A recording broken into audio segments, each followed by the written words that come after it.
Les fascismes sous toutes leurs formes.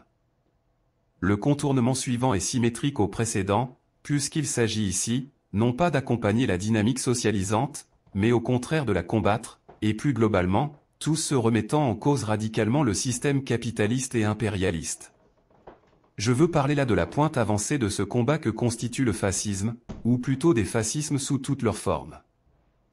Avant toute chose, de quoi parle-t-on lorsque l'on emploie le mot fascisme? En effet, le problème quand on parle du fascisme, bien souvent, on ne parle pas exactement de la même chose. Parce que ce mot a plusieurs définitions, selon les interlocuteurs. Pour moi, le fascisme se caractérise par deux modes d'action, la volonté de réduire drastiquement les libertés et le recours usuel aux actes politiques violents. Par conséquent, il est avant tout un moyen de réaction sans idéologie spécifique, pouvant donc se situer n'importe où sur le spectre politique, de la droite à la gauche en traversant le centre, car, au fond, il vise toujours à maintenir le système de domination en place. Cette définition correspond pleinement à son histoire, à son étymologie et à sa symbolique. Or, au moins historiquement, ce fut à l'extrême droite que l'on a trouvé ses premières occurrences. Pourtant, rien n'empêche d'autres secteurs politiques de pratiquer de même, nous le voyons bien aujourd'hui, Luc Ferry à droite qui demande que l'on tire à balles réelles sur les gilets jaunes, Marine Tondelier aux écologistes, extrême centre réclamant l'interdiction de X Twitter, multiples agressions violentes des antifas. D'ailleurs, de façon tellement ironique et cynique, l'écrivain et réalisateur marxiste Pier Paolo Pasolini ne disait-il pas, pour se protéger la bourgeoisie inventera un antifascisme contre un fascisme qui n'existe pas. Pour une description plus approfondie de ces formes contemporaines du fascisme, je ne saurais que trop recommander aux lecteurs de se reporter au livre Néofascisme et idéologie du désir, jeunesse du libéralisme libertaire. D'ailleurs, je ne peux résister à la tentation d'en citer ce passage prémonitoire de la situation politique des années 2020, les instances réactionnaires de la nation à un certain seuil de désordre téléguidé jouent comme fonction régulatrice. Lorsque l'opposition serait privée de structure, divisée, réduite au spontanéisme groupusculaire, elle pourrait être définitivement liquidée par un retour à l'ordre soi-disant moral.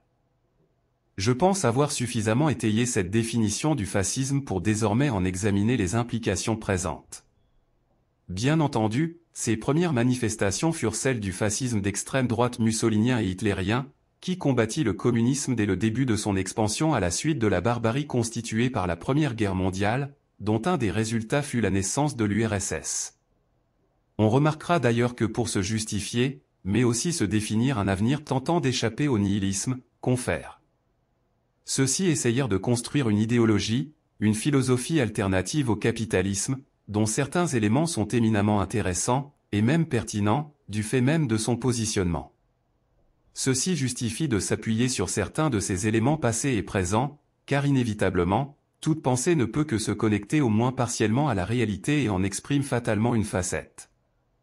Si le fascisme des origines était exclusivement orienté en direction du communisme, celui-ci a vite élargi la liste de ses adversaires pour contrer tous les mouvements s'opposant de manière effective, c'est-à-dire aptes à exercer le pouvoir, que ceux-ci soient de nature anticoloniale ou antinéocoloniale ou nationaliste. Il convient tout de suite de bien saisir que les oppositions nationales aux impérialistes sont issues de la petite et moyenne bourgeoisie locale, et celle-ci n'est pas uniforme tant du point de vue des intérêts comme des options politiques.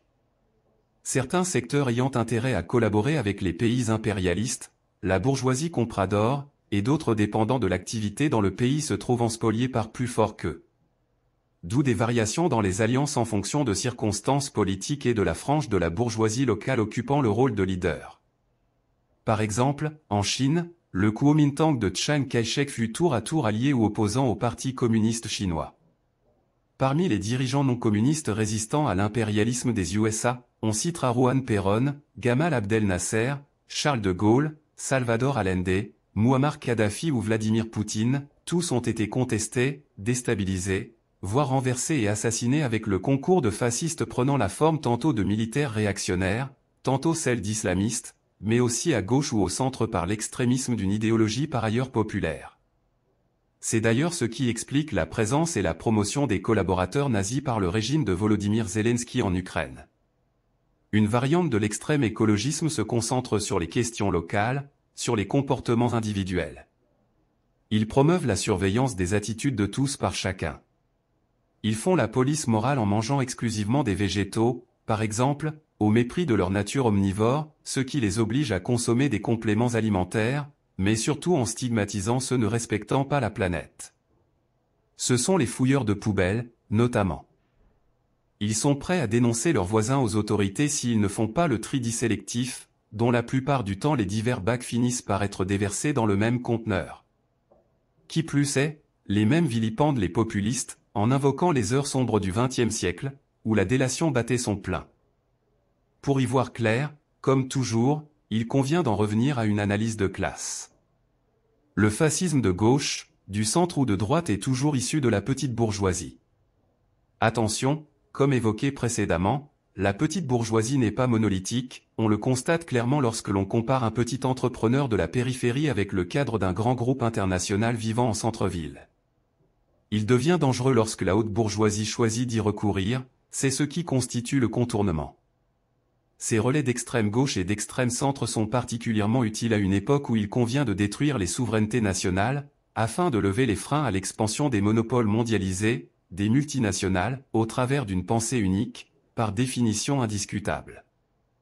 Le néolibéralisme. Une autre réponse bien connue aux contradictions du capitalisme, le néolibéralisme, ou plutôt faudrait-il dire les néolibéralismes.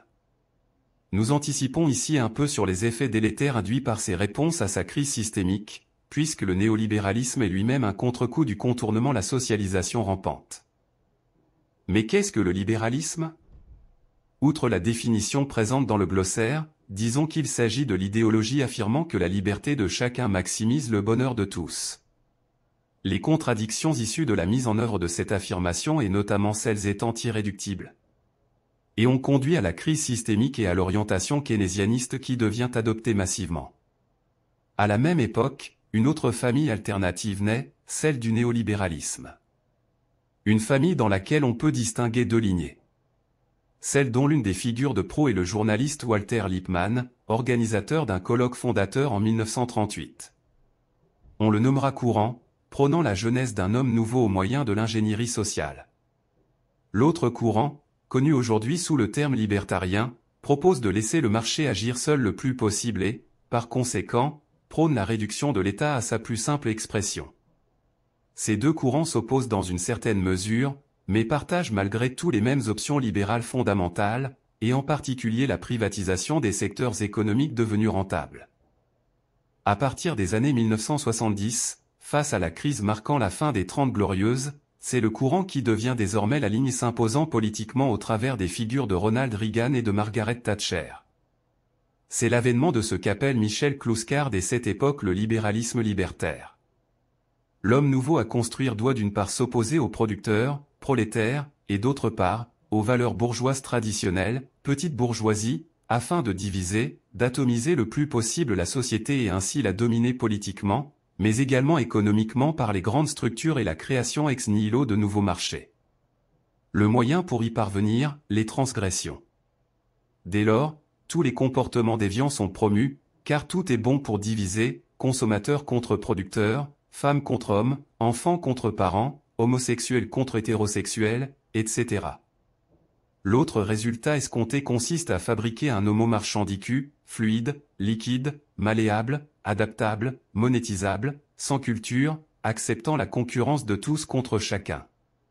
L'essayiste Hermann Ploppa résume très bien l'un de ces principes d'ingénierie sociale en écrivant « On ne peut concilier des groupes de population en concurrence les uns avec les autres qu'en les focalisant sur un ennemi formulé de la manière la plus nébuleuse possible. L'ennemi doit rester abstrait et insaisissable, tout en paraissant aussi effrayant et dégoûtant que possible. Tout un dispositif se met en place autour de l'idéologie des droits de l'homme, floue et à géométrie variable selon les circonstances, de l'état de droit, écrit par les puissants et ajustable à condition de disposer des bons avocats, de la pensée unique, il n'y a pas d'alternative, de la mode, obsolescence programmée, le tout mis en musique non plus directement par les hommes politiques, mais par la communication de professionnels stipendiés via les médias de masse. Nous examinerons dans la prochaine partie les conséquences socialement désastreuses d'une telle entreprise. Avant cela, venons au 7e contournement des contradictions du capitalisme.